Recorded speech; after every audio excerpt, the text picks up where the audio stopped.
Hello and welcome to How to Automotive. In today's video, I'm going to show you just how easy it is to replace your front brake pads and rotors on your car or truck. So come with me.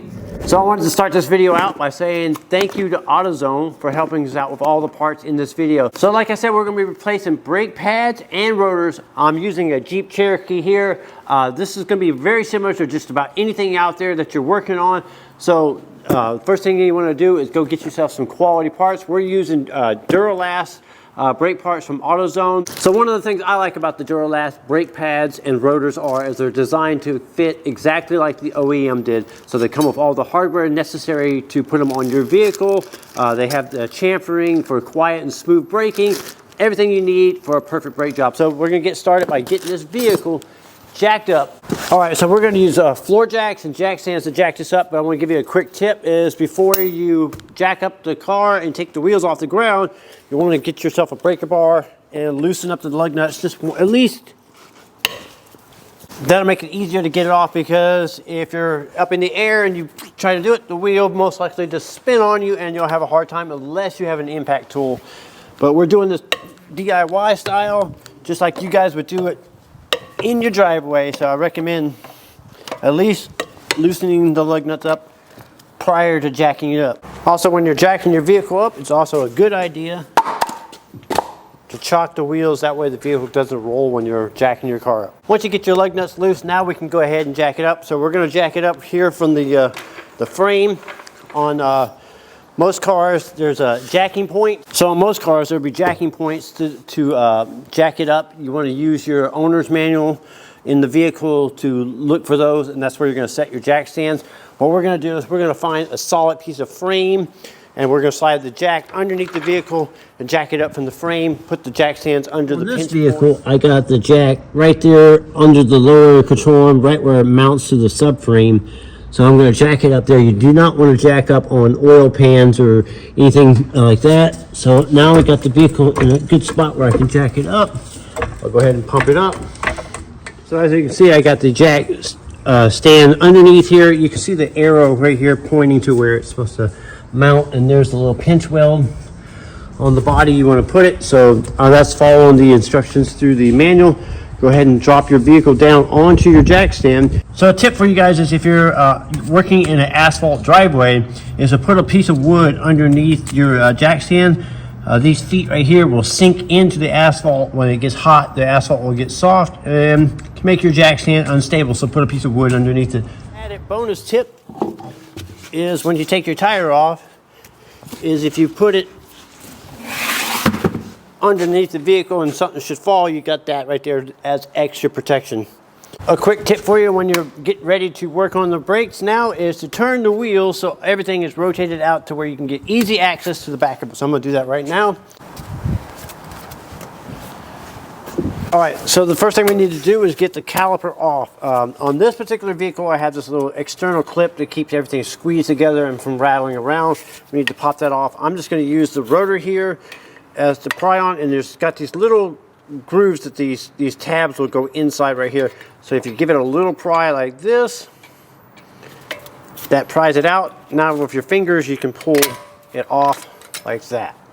Pretty simple. This is the little ears I'm talking about. They hook inside there. So there's one there, one there.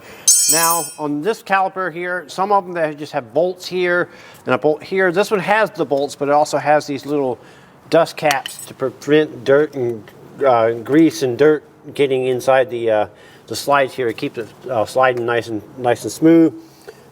Other brakes have a different styles of rubber boots or whatever you might have to accommodate. But you're going to pull the covers off like this. Now we're going to take the bolts out here and here. On mine it's Allen screws. On some of them it would be like a 12 millimeter or a 13 millimeter.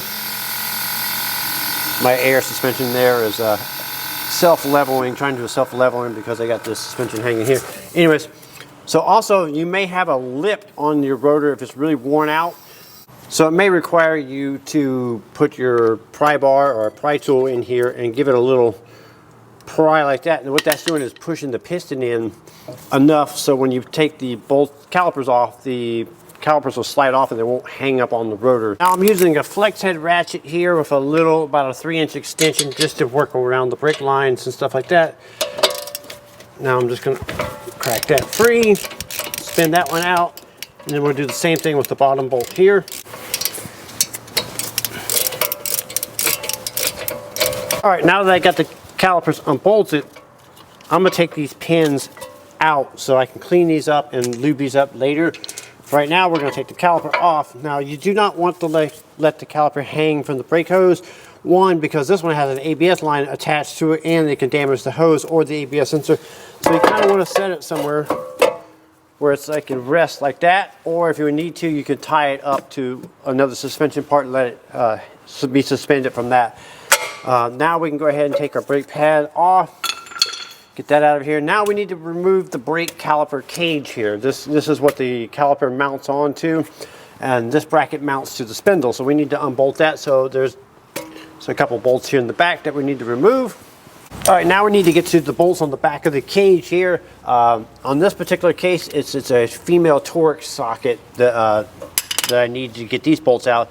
It could be a 17 millimeter or 19 millimeter. Different variety of fasteners will hold these on. So once you get that on there, I would recommend using a 1/2 inch drive ratchet at least, because these can be pretty tight. And just crack these two free, and then go ahead and spin these bolts out and take the cage off. All right, once you get that, now you can take the bracket off and set this all aside. All right, so now we're ready to pop the rotor off the hub. It's gonna be kind of rusted on or stuck on the hub. A couple ways you can get that off is with a hammer. You can smack it here on the face right here. You don't want to hit the studs or anything, so you smack it right here. That usually pops it free. You can also hit it from behind, and you can pop your rotor off. So one of the tips I wanted to give you is always, match up your parts and make sure you order the correct ones. On this vehicle, there was 3 different options. So, but I gave the guys down at AutoZone the VIN number and everything, and they got me the right parts on the first time, which is awesome.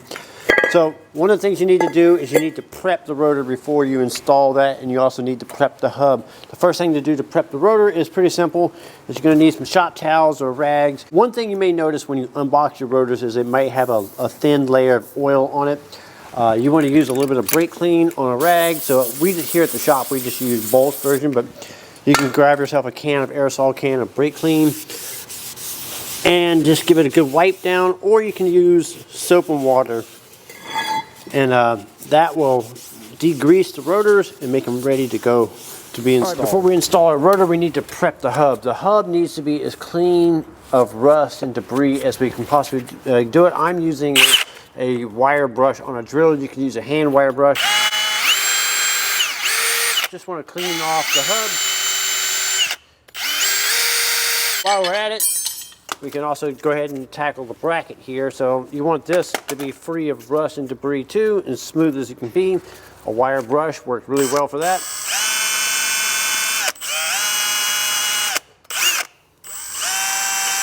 So I'm in Southern California, and as you can see, it's pretty rust free. I don't really have a whole lot of debris.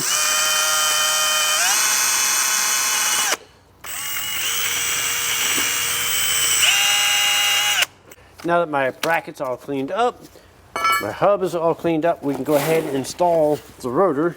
The rotor just goes on just like that. A lug nut and screw it on. And that'll help keep everything nice and centered while you put your rest of your brake parts on. Now you can take the caliper bracket here. We can go ahead and put that on. So before I put the bracket on, I'm going to put a little bit of thread locker on my bolts here. And this will help prevent these from vibrating loose and coming back off. There's all kinds of different brands and different strengths of these. Most manufacturers use a medium strength or a hard strength. Some of them, as you can see here, didn't have any thread locker on it at all. This is just a preference I like to do for a little insurance so these bolts don't vibrate loose and come back off. So now you're going to line your bracket up. So now we're going to run these in and tighten them up and torque them down. Now every manufacturer, the torque spec is going to be a little bit different. It could be anywhere from 50 pounds to 100 pounds, just depending on what you're working on. I recommend you look that up in your service manuals. AutoZone offers service manuals along with any of the tools that you see me using here. So I looked up my torque spec on my vehicle, and it was 140 foot-pounds, 148 foot-pounds to be exact. So you just want to make sure you tighten those down to spec. Okay, now we need to prep the caliper. So remove all the pads. So if you look at your seals here, you want to wipe off any debris, dirt. When we go to press this in, you don't want that sucking into the caliper, potentially causing any potential damage. So I'm just going to wipe this out, inspect it, make sure the boots aren't ripped or torn, the pistons aren't ripped or torn or cracked. On some cars, these are made out of different materials and they can crack. And if any of that is suspect, I recommend replacing the calipers. Also, the pins here, you're going to take a look at the pins and make sure that the rubber guides are all in good condition.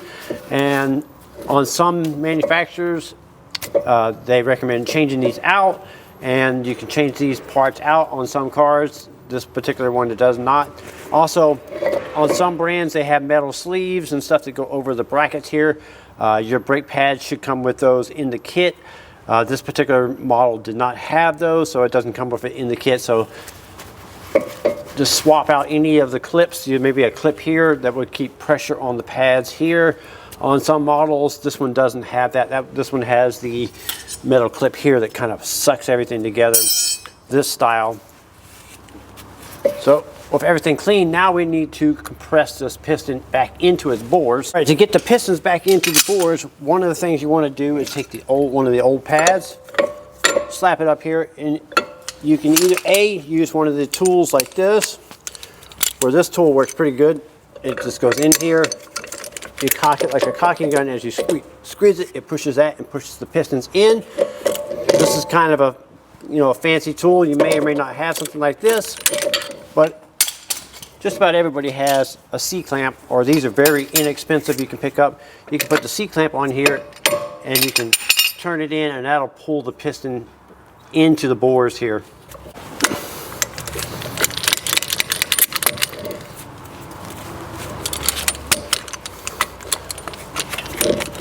So when you push the pistons in, you want to just push them in nice and slow. You don't want anything to force in there. You also don't want the brake line kinked or twisted, because that'll prevent the fluid from going back up the system and prevent the pistons from going in.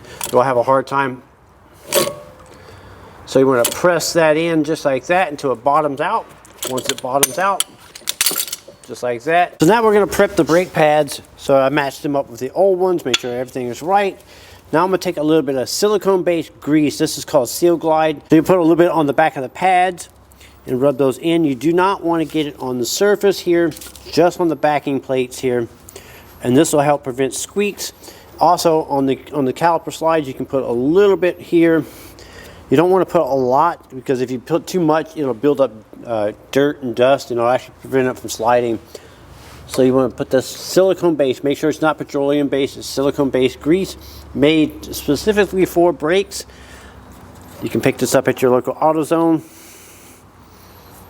I'm going to put a little bit of this grease on the pins, the slide pins, or the bolts here.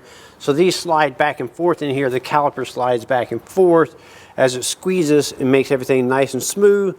So we're going to put a little bit of this grease on there, and then we'll insert this in here and make sure that everything is nice and smooth and moving just like that. That's what you want. Just like that. Just lube everything up. Make sure everything's nice and smooth.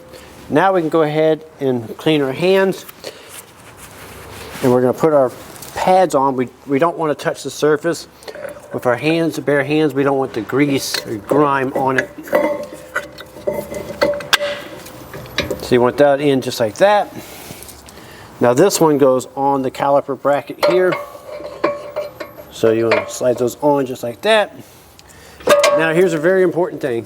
See how that brake line is twisted? If I was to install that, that would cause the fluid to go into the piston, and cause it to stick or drag. So you want to make sure that when you put your caliper back on, that nothing is twisted, and it slides on just like that. Now we can start these bolts here, top and bottom. Run these in until they're snug, and then we'll look up the torque and torque these down.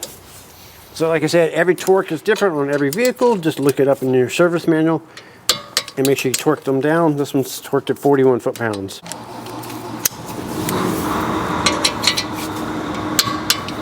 All right, after you got your calipers torqued, now we need to put this bracket on. So this goes on the ear here and this ear here, and then you kind of just press it in with your thumb until these snap into place here and here. Just like that. Give them a good tug, make sure they're not going to pop back off. What's up, buddy? Come here. This is my little stray cat here. Helping me out with the brake job.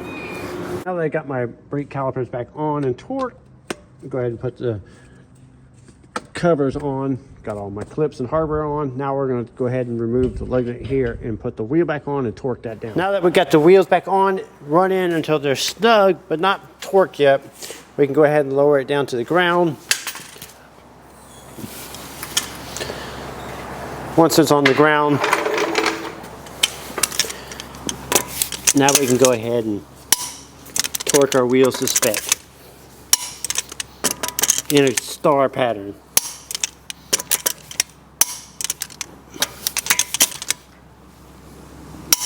One final step before you go and drive your vehicle, you want to pump that brake pedal and get those calipers to reseat. If you jump in your vehicle, put it in drive, and just take off and go hit the pedal, the first couple of strokes will go all the way to the floor and you feel like you won't have any brakes. So you want to pump it until you get a nice solid pedal like that. So if you'd like to save some money and do some brakes yourself, I recommend you head over to AutoZone and pick yourself up some Duralast brake pads and rotors. I'm Brian Eslick from How to Automotive. I'd like to thank you guys for watching and encourage you to subscribe.